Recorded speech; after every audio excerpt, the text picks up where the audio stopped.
guys, how you doing? It's Sarah here with your live chat for the week, and today I'm going to be talking to you guys about Diamox. So this is a subject that works mountaineers. It's going to be so much fun. Hopefully we can get a little opinionated but also have fun with it. And I look like the Lone Ranger right now, so I'm going to move my tripod. That's really hideous, but a little bit better. At least you can see my face, right? Yeah, so I'm gonna talk to you guys a little bit about Diamox. I know this is a subject that comes up a lot over in the Facebook group. I have a Facebook group, by the way. Did you guys know that? It's called Mountaineers and Backpackers in Training. If that is you, definitely click the group tab over there beside the video and jump in there. It's so much fun. We have about 100 people right now.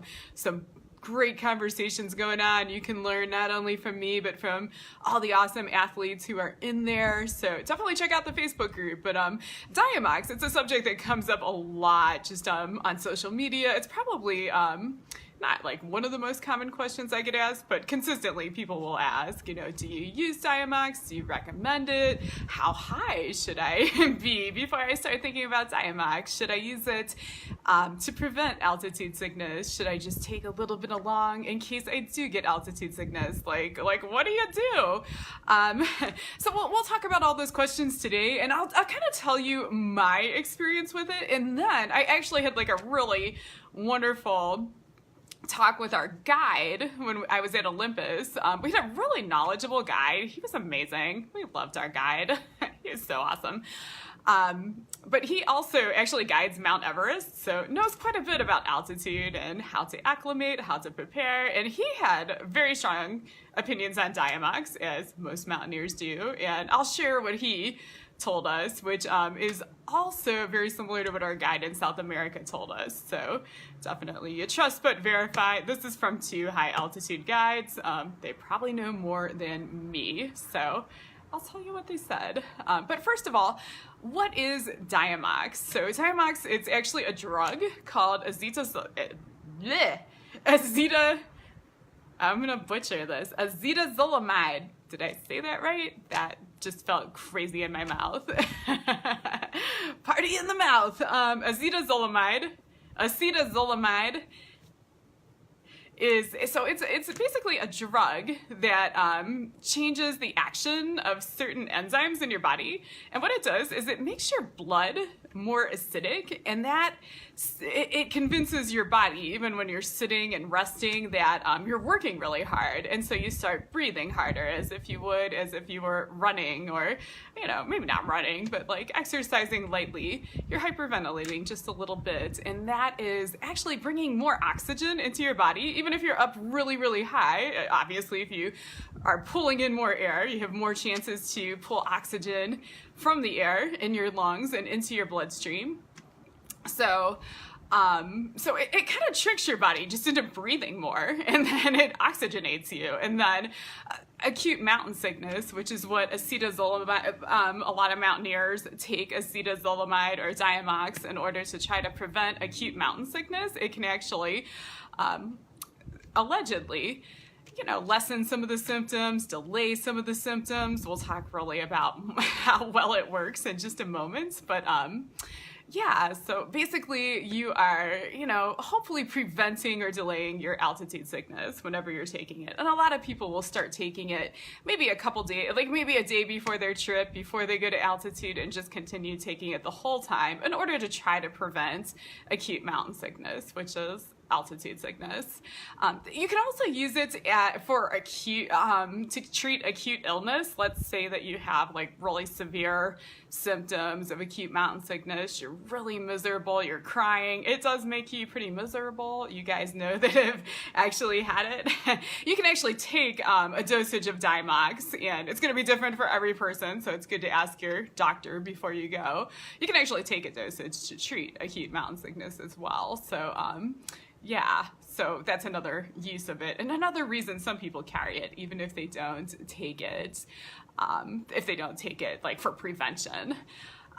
And so this Diamox has been getting really like when I first started like hiking and mountaineering, like even like 10 years ago, you never saw Diamox really like, hey Chris, you have Diamox, but I've never needed it. And I guess I've been getting in such a situation where I did it, it'd be too late. Oh, okay, so thanks for sharing. Yeah, let's definitely like talk about that. And you might be, like, according to my guide, one of the smart ones, but we'll get there in a minute. So where was I? Yeah, so Diamox. We were talking about Diamox. This is live video. You get to watch my squirrel brain and watch me lose my train of thought. So, cheat and look at my sheet. So yeah, Diamox like used to be like only for very high altitude. You really never saw people taking it like on 14ers and things like Mount Rainier, and that's actually changed. I've actually seen like talked to quite a few people that are using it in Colorado. And on one hand, I mean, if you're going to use it at high altitude, you might as well use it in Colorado too, because people do get acute mountain sickness here, like pretty much over 10,000 feet. If you go and you hang out for a while, you're at risk for it, right? So people get acute mountain sickness at ski resorts. So I don't think it's super strange that people are taking it at lower altitudes. It does seem to have become kind of a trend. And I'm definitely getting more questions about, you know, is that a smart thing to do? So let me tell you kind of my experience, and then I'll tell you what the guides say, because they're two very different things. So I've been on I think maybe like 5 or 6 like high altitude trips in my lifetime now, above like 16,000 feet, pretty much. That's how I would define high altitude. Like I said though, definitely benefits down lower. So, but yeah, I usually use it just for pretty high altitude, and that's true whether I'm climbing or whether the first time I actually used it was when I went to Tibet, and we were on a road trip and we were driving through Tibet from town to town, and each one gets higher. And yeah, if you know anything about Tibetans, the Tibetan plateau is like 14,000 feet. Like everyone lives on top of a 14er. So, and I don't. I was from Shanghai. I was living in Shanghai at the time, which is below sea level. So I took Diamox, and pretty much on that trip where we were driving, it had like, as far as I could tell, like no effect. I still got sick. I was still miserable. I was with 2 friends. One was also taking Diamox, one was not. And we just all got sick at the same time. The Diamox did not matter. And I tend to think that's because you can't really control your ascent in the car the same way that you can when you're hiking. So yeah. If that's the case, like, you know, the Diamox can only do so much. If you like go rocketing up 3,000 feet in a car and try to sleep there, you're gonna be miserable. I remember fighting with the people who set up our trip. We're like, we want to sleep at Everest Base Camp, and they're like, no, you don't. You'll be so miserable because you drove up there. And so we tried to actually sleep in the Rongbuk Monastery, which is like right by Everest Base Camp, and we were all just like up moaning and crying and whining. And the next day, like, we're like went and found our driver and got him out of bed, and we're like, take us down now, this is terrible. And that was on Diamox. Now, like, in contrast to that story, I've taken Diamox on other high altitude trips, and I really do feel like if I'm otherwise practicing good self-care, you know, hydrating, eating small meals that are easily digestible, you know, doing my ascent at a reasonable pace, and also like taking some time before we start ascending to maybe acclimate, like hanging out, you know, at a higher elevation if we've flown into someplace really high. I do think the Diamox like helps me if I'm taking it for prevention, like taking some every day. It helps me sleep a little better. And when I'm on these trips where you're out like up at altitude for multiple nights, it definitely helps me eat better. I say definitely, but it might just be like it seems that way. But I felt like I noticed a difference. So I have been taking it, and really the only side effects the only really noticeable side effects that most people get are some tingling, and then you have to pee a lot because it's a diuretic. So that can kind of suck if you're someplace really cold or in a tent. So something else to think about. But in general, I've always kind of had a positive view of using it for prevention. I don't think that it's a magic bullet. You certainly need to still like be really smart and take good care of yourself and watch your rates of ascent and all that stuff. But you know, if you're doing all that and then, you know, it gives you a little extra margin of comfort for things like eating and sleeping, I generally have done it, and I mean, that's my experiences. It seems to help a little bit. So what do the guides say? It's totally different. What's it say? I don't know why oh, sorry. Hi, Jenna. I don't know why. Hi, Joe. I don't know. Jenna, Joe, Chris, if you guys have taken Diamox, do you guys take Diamox? Drop in the comments, like when you go up to altitude, and let me know if that's something you actually do. I'm super curious, and maybe if you think it's a good idea or not, go ahead and comment. But yeah, so what do the guides say about Diamox? It's very different than what I say. In general, like our guides have been pretty negative about like using it for, they talk about carrying it for, you know, treating acute illness. Like if you have really severe symptoms, you can take a, you know, dose yourself, and a lot of times it'll help. But taking it for prevention, they definitely recommend it against. And like I said, our guide at Olympus climbed Mount Everest. He actually guided Mount Everest. So this is what he tells his clients. I will repeat it back to you.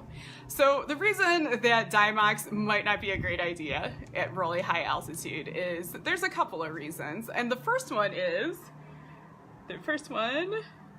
it really can tend to mask symptoms of AMS. Like your body might be really struggling, but maybe you don't know it until you kind of hit this point where the medicine just can't keep up with your body and you just collapse and feel terrible. And you know, so both of our guides talked about they're much more conservative with clients who are on Diamox. They generally will watch them carefully, and someone who's maybe like feeling a little bit icky, but you know they're not taking Diamox, you know, they're like, you know, you probably have some reserve, like if you can keep going. But you know, if someone on Diamox is feeling bad, like they're like, yeah, that's a good indication to stop, because you know, like they don't have much reserve and it can happen pretty fast.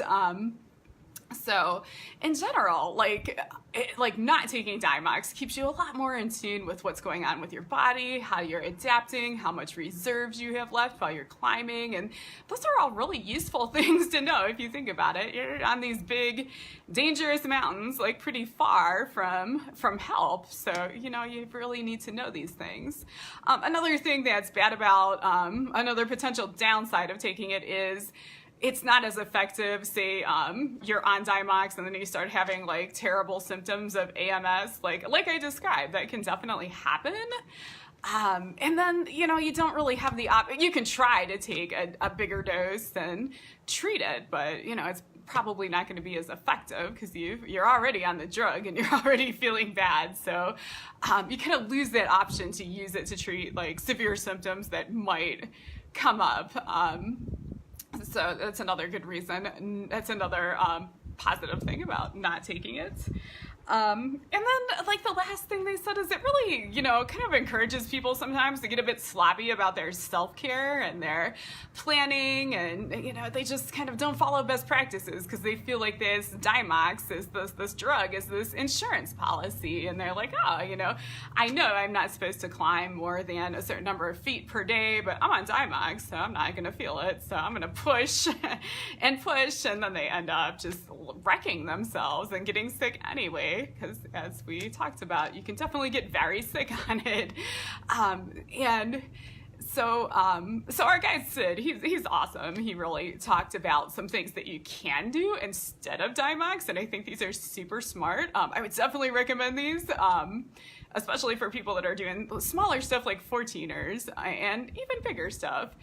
these are some tips to try. So first one is really just to focus on your symptoms and managing your symptoms. And his example was like, this happens really commonly at altitude. You'll just be laying in your sleeping bag and you can't sleep and your heart is racing. And one of his things was like, first of all, you're not sure that that is actually altitude. Like that might be nervousness, you know, all kinds of things. So, you know, don't necessarily reach for the Diamox, you know.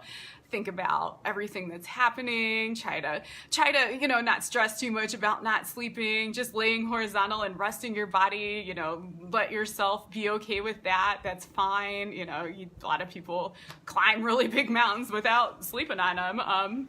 Definitely, I've done it.